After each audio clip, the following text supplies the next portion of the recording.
Hello friends, myself Dr. Leni Dubey and I am here to teach you about molecular basis of inheritance. It is for the class 12 biology CBSE. It is one of the most important topic. So, first of all, I am going to teach you about search for genetic material, which was done by Griffiths and Avery's experiment. So, under which I am going to teach you about is what is genetic material, properties of genetic material, and then we'll go for search for genetic material. So what is genetic material? DNA, that is deoxyribonucleic acid, RNA is known as genetic material. In most of cases, DNA is the genetic material. But why I have mentioned RNA? Because in some of the viruses or bacteria, RNA is also the genetic material. So what is this genetic material? It is that material substance which controls the inheritance of traits from one generation to the next generation. So what are the properties of the genetic material? The properties of genetic material is that it should be able to replicate itself, it should be stable both chemically and structurally, it provides scope for mutation which leads to evolution, and it should be able to express itself in the form of Mendelian character. So first of all, let me discuss what is that it should be able to replicate itself. It should be able to replicate itself, that it should be able to make a copy of itself. Then it should be both stable chemically and structurally. What does it mean? It means that your DNA is having your hydrogen at 2' position, whereas RNA is having your hydroxyl at the 2' position. Due to presence of this hydroxyl, RNA is less stable, whereas DNA is more stable due to presence of this hydrogen. So that's why it is called, it should be able to stable chemically and structurally. Moreover, this DNA is bound by hydrogen bond, because G is triple hydrogen bond and it pairs with C, and A always pairs with T. So this hydrogen bond, this gives stability to the DNA. And then it provides scope for mutation, which leads to evolution. Mutation means there is certain change in the, suppose G paired with C, and certain change in the C, suppose it becomes T, then automatically this A will come, and then 3 codons will change. Suppose there are 3 codons, the base pair this will change, and automatically this codon which pairs for some protein, suppose it pairs for some protein, it will change, and finally it will lead to mutation. So but mutation is also required for your evolution. Then fourth, it should be able to express itself in the form of Mendelian character. Mendelian character is Gregor John Mendel, he has proposed certain features on the basis of the experiment he has done, according to which the gene should be able to express itself. Suppose there are 2 types of alleles in a gene, AA and A. A is your dominant and small a is your recessive. So it should be able to express itself in the next generation, and generally it comes in the ratio of 3:1, and more ratios are also there. So this ratio should be tallied with this genetic material. Next, now search for genetic material. So what is this genetic material? So Frederick Griffiths, he proposed in 1928 that is Streptococcus pneumoniae, that is pneumonia causing bacteria. That is your he cultured this on the plate, and he found that 2 types of colonies are there, S type and R type colonies.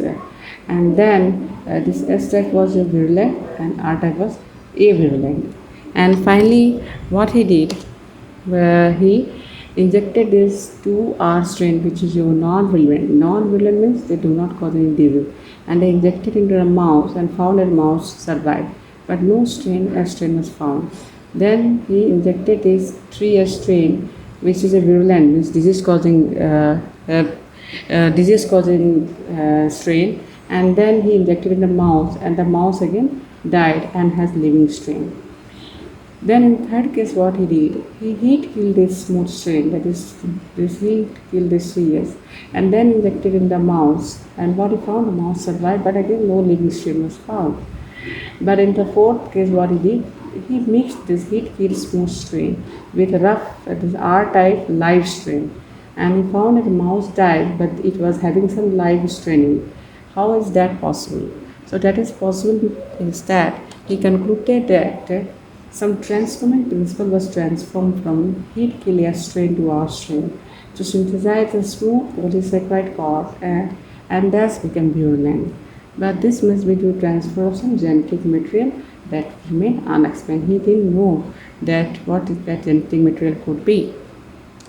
Then later on, this biochemical characterization of transforming principle by Avery and his co-worker, that is Oswald Avery, Colin McLeod and Maclean McCarthy in 1933 to 44. They worked for such a long period, and they did an experiment. What did they do? They took this heat-kill 3S bacteria and they lysed with detergent.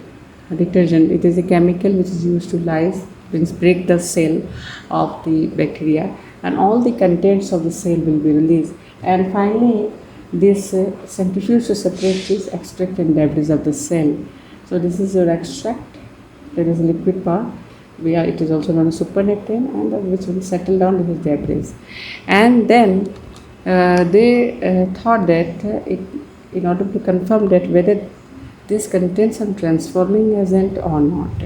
So they have to check it, that whether this contains some transforming agent or not.